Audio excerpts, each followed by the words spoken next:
कहीं ना कहीं निवेशकों के लिए यह एक उम्मीद की खबर है कि अगर भाजपा की सरकार बनती है, जो कि शाम को 8 बजे तक आंकड़ों में समझ में मोटा मोटा आ जाएगा, अभी तक के रुझानों में कहीं ना कहीं 273 प्लस के सीट एनडीए गठबंधन को दिखाई दे रहे हैं, तो यह तो निश्चित तौर पे कहा जा सकता है कि भाजपा अपनी सरकार बना रही है। और चुनावी विश्लेषण के हिसाब से अब अगला हम रुख करते हैं प्रधान संपादक सुभाष मिश्रा जी की तरफ। और लगभग 25 सालों से ज़्यादा का पत्रकारिता का अनुभव है सुभाष मिश्रा जी को। बड़े बड़े चैनलों के प्रधान संपादक के रूप में रहे हैं, अखबार के मालिक के तौर पे कार्यरत हैं, कहीं ना कहीं इनको बहुत अच्छी समझ है। सुभाष मिश्रा जी, आपसे एक बहुत बड़ी गूढ़ विषय पर मैं बात करना चाहूँगा।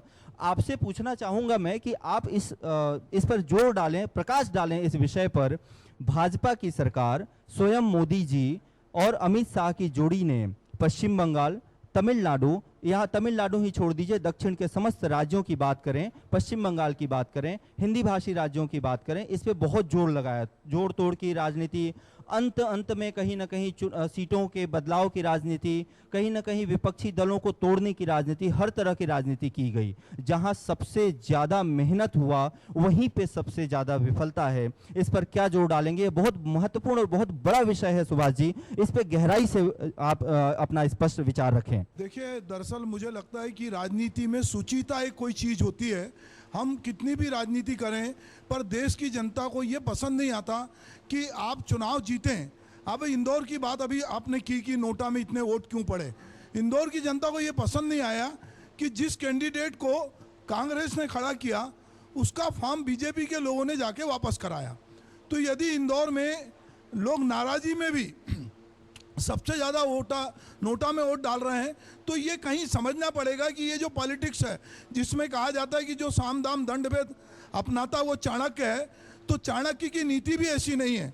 तो मुझे लगता है कि जनता को ये सब पसंद नहीं है कि आप लोगों के बीच में वैमनस्यता पैदा करें, आप लोगों को तोड़ें। लोगों को लगता है कि लोग बीजेपी को वैसे ही पसंद कर रहे थे। बीजेपी को पिछली बार 303 सीट दी लोगों ने, उसके पहले भी प्रचंड बहुमत से जिताया। तो लोगों को जो बीजेपी में काम करते हैं और ख़ास करके आरएसएस में काम करते हैं, उनके लिए ये बहुत तकलीफ दे बात थी कि आप कांग्रेस से ला के लोगों को बीजेपी में शामिल कर रहे हैं। तो इसका मतलब है कि आप अपने कार्यकर्ताओं पे भरोसा नहीं कर रहे हैं, एक। दूसरा, आपको अपने जो संगठन थे, आपके जितने संगठन हैं, उन पे भरोसा करने की बजाय आप सोशल मीडिया पर और डिजिटल मीडिया पे भरोसा करके आप बहुत सारा नैरेटिव सेट कर रहे थे। वो नैरेटिव कहीं ना कहीं लोगों के बीच में एक अलग तरह का परसेप्शन बना रहा था। तो मुझे लगता है कि ये जितने राज्यों में इन्होंने मेहनत की, वो जब आप 7 चरण को देखिएगा, पहले चरण से लेके 7वें चरण तक मोदी जी जो सबसे बड़ा फिगर हैं, जो सबसे बड़ा चेहरा थे, वो उनके भाषण बदलते गए। और जब उनके भाषण बदले तो उनको देखकर जो बाकी लोग उनको फॉलो कर रहे थे, वो चाहे उससे सहमत हो ना हो, पर वो भी उसी तरह की बात करने लगे। तो लोगों को लगा कि ये जो कुछ कर रहे हैं, सबसे ज़्यादा सभाएं मोदी जी ने की, उसके बाद अमित जी ने की, अमित शाह जी ने, पर ये लोगों के बीच जाके जो बात कर रहे थे, मुद्दा ये था कि आपने ही कहा था कि हम बेरोजगारों को नौकरी देंगे, 2 करोड़ लोगों को नौकरी देंगे। तो लोगों ने पूछा कि नौकरी कहाँ है। आपने कहा कि हम किसी भी कीमत पे जो है देश में गरीबी को दूर करेंगे, बेरोजगारी को दूर करेंगे। जो बातें कही गई, जब वो ज़मीनी स्तर पे फलीभूत नहीं हुई, महंगाई वो एक बड़ा मुद्दा था।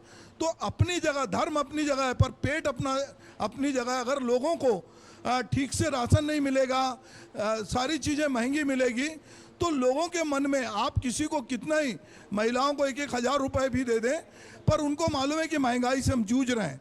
तो जो नैरेटिव बनाना था, और लग रहा था कि लोग धर्म के कारण या लोग अपनी धार्मिक आस्था के कारण बहुत तरह से जुड़ेंगे, पर लोगों ने, खास करके यूपी की बात करें तो यूपी जो एक बड़ा गढ़ था, जहाँ पे हम समझते हैं कि रामलला स्थापित हुए इतने साल बाद, जहाँ पर आपने जो है बनारस में आप इतना बड़ा कॉरिडोर बना रहे हैं, आप लगातार काम कर रहे हैं। और जहाँ पर आपने कहा कि गुंडा राज खत्म हो गया, आपने वहाँ पर योगी आदित्यनाथ जैसे साधु महात्मा को आपने मुख्यमंत्री बनाया, आपने बहुत बात की। पर अभी जो अभी तक रिजल्ट हैं वो थोड़े चौंका रहे हैं। यूपी जहाँ से 80 सीटें हैं, वहाँ से यदि आप आधी सीट भी नहीं जीत रहे हैं, तो ये कहीं ना कहीं ये बताता है कि जो राज्य आपका मॉडल है वो उल्टे मध्य प्रदेश आपका मॉडल बन गया। गुजरात जो आपका मॉडल था वहाँ से कुछ सीटें कम हो रही है, राजस्थान वहाँ से सीटें कम हो रही है। तो ये एक तरह से मुझे लगता है कि ये जो बीजेपी में रणनीति, और बीजेपी में भी खास करके मोदी जी की रणनीति थी, उसको लोगों ने थोड़ा सा खारिज किया है। तो ये जय, मैं आपसे जो कह रहा था कि आपने जो सवाल किया कि ये कहीं ना कहीं नरेटिव जो सेट कर रहे थे वो लोगों को पसंद नहीं आया। बहुत सही